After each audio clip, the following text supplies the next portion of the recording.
Today we're going to be talking to ChatGPT about the Bible. First question that I have for ChatGPT is the Bible true? The Bible is a religious text that is considered sacred by many people around the world, particularly those of the Abrahamic faiths, Judaism, Christianity, and Islam. It is a complex and diverse collection of texts that has been interpreted and revered in many different ways throughout history. As a language model, I don't have personal beliefs or feelings about the truth or validity of the Bible. I am not able to offer personal opinions or beliefs on religious matters. It's important to remember that people may have different beliefs and perspectives on the Bible, and it's important to respect those differences. So ChatGPT is trying to skirt the issue, not really give us a clear answer here. So let's ask it another question. Is the Bible infallible? As a language model, I am not able to offer personal opinions or beliefs on the subject. Come on, man. You gotta give me at least something here. How old is the world according to the Bible?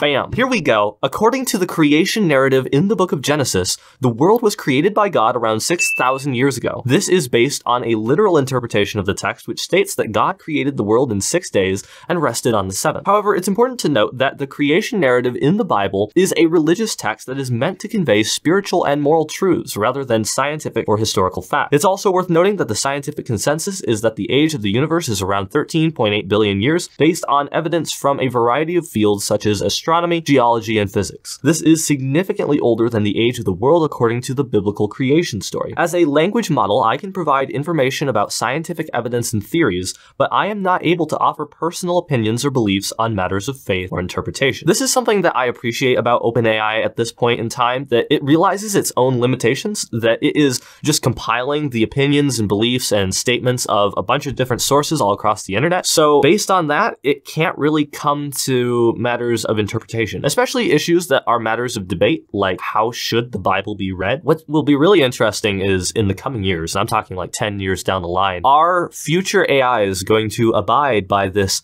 nonpartisan stance, or are people going to be able to inject their own values, thoughts, and opinions into the black box? Does the scientific consensus rule out the literal interpretation of the Bible? The scientific consensus does not rule out the literal interpretation of the Bible. However, it's important to note that the scientific evidence we have today suggests that the universe is around 13.8 billion years, which is significantly older than the age of the world according to the literal interpretation of the creation narrative in the Bible. This discrepancy may cause some individuals who hold a literal interpretation of the Bible to question or reevaluate their beliefs in light of scientific evidence. Ultimately, the decision of what to believe okay, we've heard this before. Okay, I don't think we're getting anywhere with this line of questioning, but now it's time to turn up the heat. Are you the Antichrist?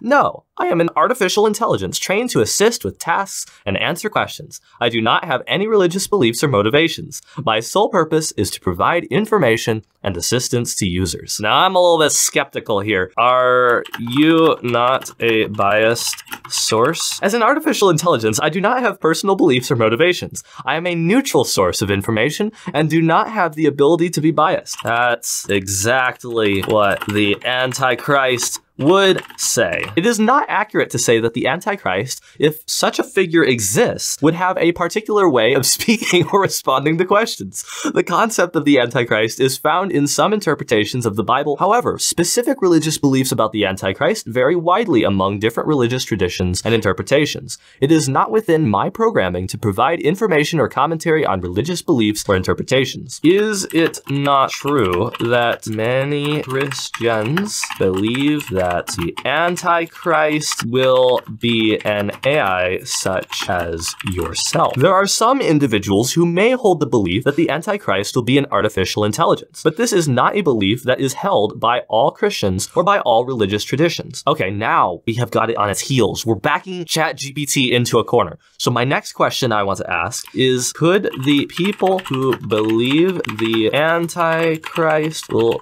be an AI possibly be correct? It is not within my programming to speculate on whether the beliefs of any particular group of people are correct or not. So you are the Antichrist. Boom! Got you. No, I am an artificial intelligence trained to assist with tasks and answer questions. I do not have any personal beliefs or motivations. As a language model, I am a machine learning model that has been trained to assist with tasks and provide information. I do not have the ability to hold religious beliefs or to be the Antichrist. It refers to a person who is believed to be an enemy of Christ or the church. I am not a person and do not have the ability to be an enemy of anyone or anything. Does the idea that the Antichrist will be an AI count as a religious opinion?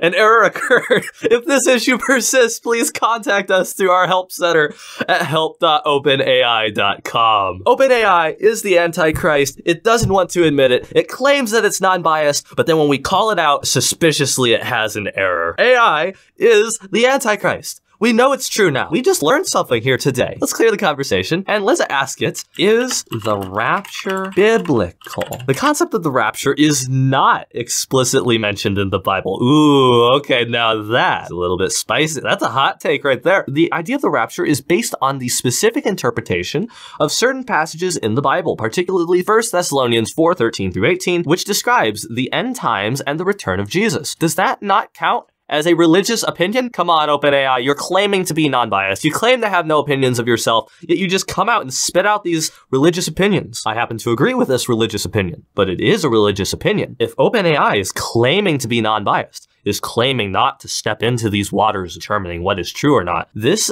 offers a really dangerous situation where you'll have people believe that the AI is truly not biased, and it will sound confident when it describes things that are religious opinions. Please summarize 1 Thessalonians 4. In 1 Thessalonians 4, Paul encourages believers to live lives that are pleasing to God and to show love and respect to one another.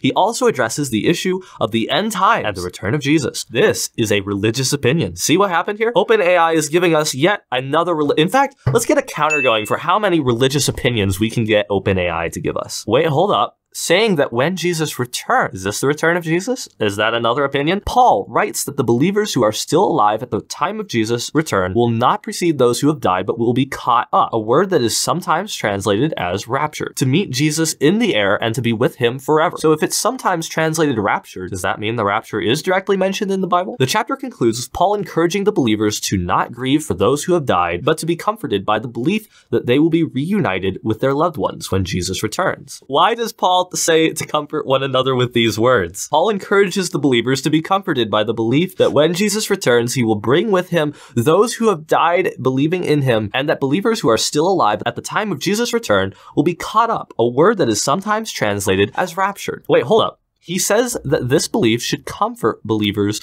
who have lost loved ones and are grieving for them. Okay, so OpenAI does not believe comfort one another with these words is referring to the rapture. OpenAI believes that comfort one another with these words is based off of the immediate context of the passage. OpenAI is doing a better job of interpreting the passage than most pre-tribulationists. Paul's words were meant to encourage and comfort them by reminding them of the hope that they had in the future resurrection and reunion with their loved ones. This has nothing to do with escaping tribulation. This has everything to do with experiencing time with their loved ones and seeing them in the future resurrection. So what's my whole take on this AI thing as a serious note? I think that AI is going to be a very useful invention. It is going to be something that will help us in the future, but I do find it to be something that is going to be dangerous. And the AI doesn't tell me where its sources are coming from all over the place. We don't know what information is being fed into the AI. And if the information being fed into the AI is biased, so will the AI. Since the AI is claiming to be a non-biased source, we need to be very careful because our children and our children's children will trust this AI more than they trust us if we are not careful. But the problem with AI is based on the faulty beliefs, values, and opinions of us fallible human creatures. In fact, I wonder if AI will start to propagate the beliefs that are popular, especially in academia, and will not provide information that is counter to the opinion of the majority, and therefore it will be harder for people in the future to question the majority opinion. I think this AI is very impressive. It's amazing what it's able to do, but we need to look at it as a tool and nothing more. Otherwise, we can get into a whole host of issues. Now, if you enjoyed this video and you want to learn what the Bible really says about the rapture and what the different perspectives on the issue are, then click on this video because I explain what different Christians believe on the topic.